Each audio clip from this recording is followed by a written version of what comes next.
নমস্কার বন্ধুরা, মিটমিরা চ্যানেলে আপনাদের সকলকে জানাই স্বাগতম। আশা করি আপনারা সকলে ভালো আছেন। তো আসুন, আজকে আপনাদের জন্য নিয়ে এসেছি নতুন একটি রেসিপি। তো আজকের রেসিপি হলো আমার গাঠি কচু দিয়ে চিংড়ি মাছ দিয়ে গাঠি কচুর ডালনা। তো সেটাই আমি আপনাদের এখন করে দেখাবো। তো তার জন্য আমি এখানে নিয়ে নিয়েছি 200 গ্রামের মতো গাঠি কচু। সেটাকে আমি কেটে এরকম ছোট ছোট সাইজ করে কেটে নিয়েছি। আর নিয়েছি এখানে একটা গোটা আলু। আলুটাকেও আমি ডুমো ডুমো করে সুন্দর কেটে নিয়েছি। আর এখানে নিয়ে নিয়েছি 150 গ্রামের মতো চিংড়ি মাছ। আর আছে আমার মশলা, এটা হচ্ছে শুকনো লঙ্কা গুঁড়ো, কাঁচা লঙ্কা পেস্ট, কাশ্মীরি লঙ্কা গুঁড়ো, আদা বাটা, টমেটো কুচি, নুন, জিরে গুঁড়ো আর একটু গরম মশলা। তো আসুন দেখতে থাকুন আমি কিভাবে তৈরি করছি। আর আছে কুচানো পেঁয়াজ। এবার আমি রান্নাটা শুরু করব। তো প্রথমে আমি মাছটাকে আগে ম্যারিনেশন করব একটু নুন হলুদ দিয়ে।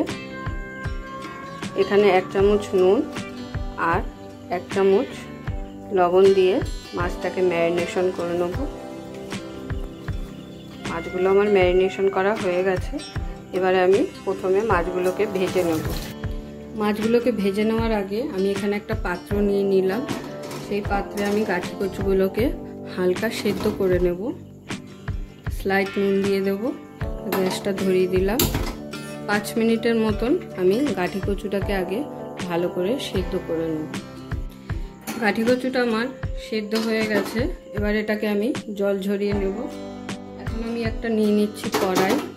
রান্নাটা কিন্তু আমরা সর্ষের তেল দিয়েই করব। তো আমি এখন কড়াইতে দিয়ে দেবো সর্ষের তেল।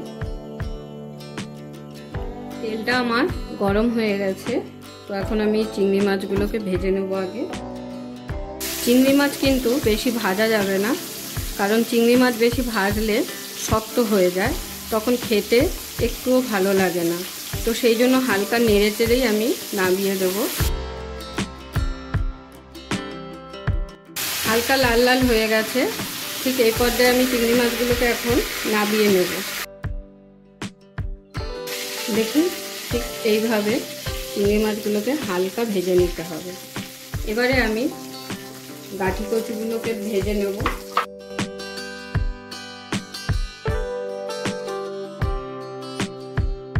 গাঠি কচুগুলো হালকা লাল লাল করে ভেজে নিয়েছি। এবার গাঠি কচুটা তুলে নেব। এটা একটা খুবই ফেমাস রান্না, আগেকার দিনের মানুষেরা খুবই খেত। তো আমরা মায়ের হাতে ছোটবেলা থেকে খেয়ে এসেছি এই রান্নাটা।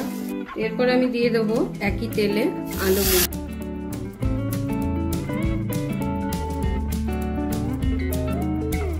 ঠিক একইভাবে আলুগুলোকেও আমি একটু হালকা লাল লাল করে ভেজে নেব।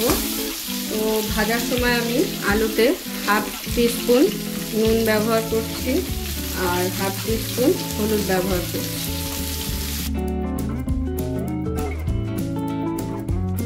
ঠিক একইভাবে আমি আলুগুলোকেও ভেজে নিয়েছি, দেখুন লাল লাল করে।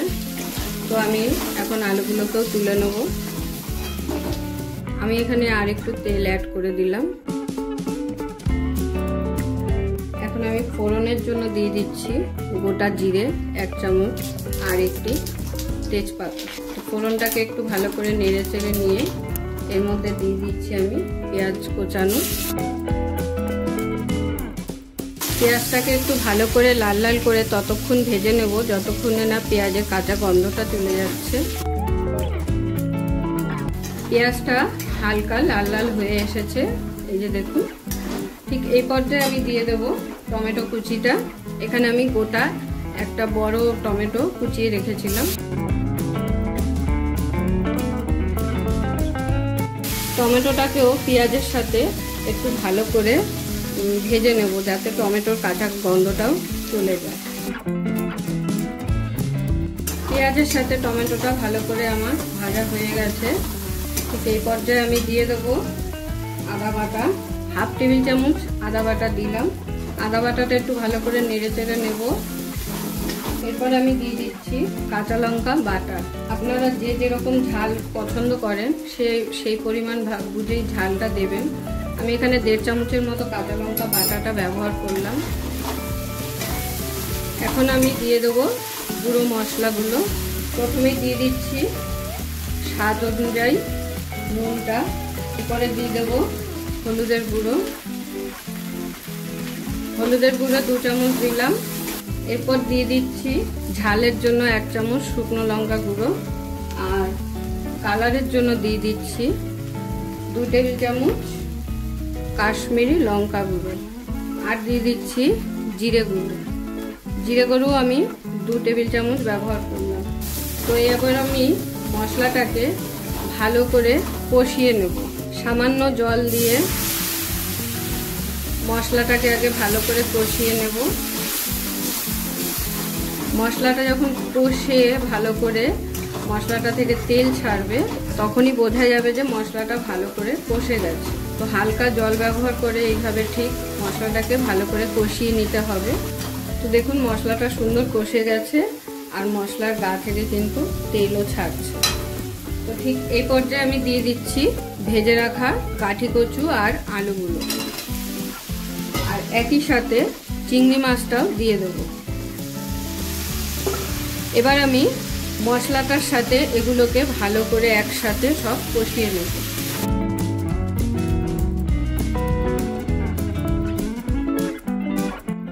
মশলাটার সাথে ভালোভাবে আমার কাঠি কচু, আলু এবং চিংড়ি মাছ কষে গেছে।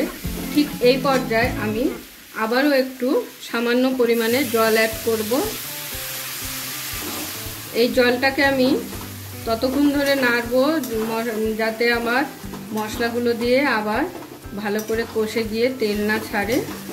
তো একটা কথা মনে রাখবেন, যে কোনো তরকারি সে মাছ দিয়ে করুন আর এমনি করুন, যত কষাবেন তার স্বাদ ততই ভালো আসবে। তো কষানোর ওপরে ডিপেন্ড করে যে কোনো রান্না। তো সেই কারণেই বলছি যে রান্না করার সময় যে কোনো তরকারি যত কষিয়ে নেবেন ততই তার স্বাদ বেড়ে যাবে। তো জল দেওয়ার পরে আমার সবজি থেকে আবারও তেল ছাড়তে শুরু করেছে। তো ঠিক এই পর্যায়ে এখন আমি দিয়ে দেবো জল। তো জল কিন্তু আমি বেশি দেব না, সামান্যই জল দেব। দিয়ে ভালো করে এবার তরকারিটাকে জলের সাথে মিশিয়ে দেব। তো আপনারা দেখলেন আমি কিভাবে করলাম গাঠি কচু দিয়ে চিংড়ি মাছের ডালনা। তো আপনাদের যদি ভিডিওটি ভালো লেগে থাকে অবশ্যই কমেন্ট করে জানাবেন আমাকে। আপনারা কমেন্ট করলে আমি একটু উৎসাহ পাই, আর আরও নতুন নতুন ভিডিও করারও আমার আগ্রহ জাগে। তো সেই কারণেই আপনাদের কাছে আমার একটা অনুরোধ যে আপনারা অবশ্যই সকলেই আমাকে কমেন্টে জানাবেন আমার ভিডিও আপনাদের কেমন লাগছে। আর যারা আমার চ্যানেলের নতুন বন্ধু আছেন অবশ্যই আমার চ্যানেলটি সাবস্ক্রাইব করে নেবেন আরও নতুন নতুন ভিডিওর আপডেট পাওয়ার জন্য। তো আমি জল দিয়ে দিয়েছি। এবার আমি 10 মিনিটের জন্য গ্যাসটাকে মিডিয়াম টু লো ফ্লেমে রেখে ঢাকা দিয়ে দেব। তো 10 মিনিট হয়ে গেছে। এবার আমি ঢাকাটা খুলে দেখে নেব। দেখুন ঝোলের কালার কিন্তু খুব সুন্দর এসেছে। আর দেখে নিচ্ছি আলুগুলো সিদ্ধ হয়েছে নাকি। 70%-এর মতো আলুগুলো সিদ্ধ হয়ে গেছে। এখন আমি এখানে আরও 2টি জিনিস ব্যবহার করব। আমি এখানে দিয়ে দিচ্ছি সামান্য পরিমাণ মিষ্টি, আর দিয়ে দিচ্ছি 1 টেবিল চামচ গরম মশলা গুঁড়ো। আমার সব মশলা দেওয়া একদম কমপ্লিট। তো আরও আমি 5 মিনিট এটাকে ফুটতে দেব। ঠিক একইভাবে ঢাকা দিয়ে রাখবো।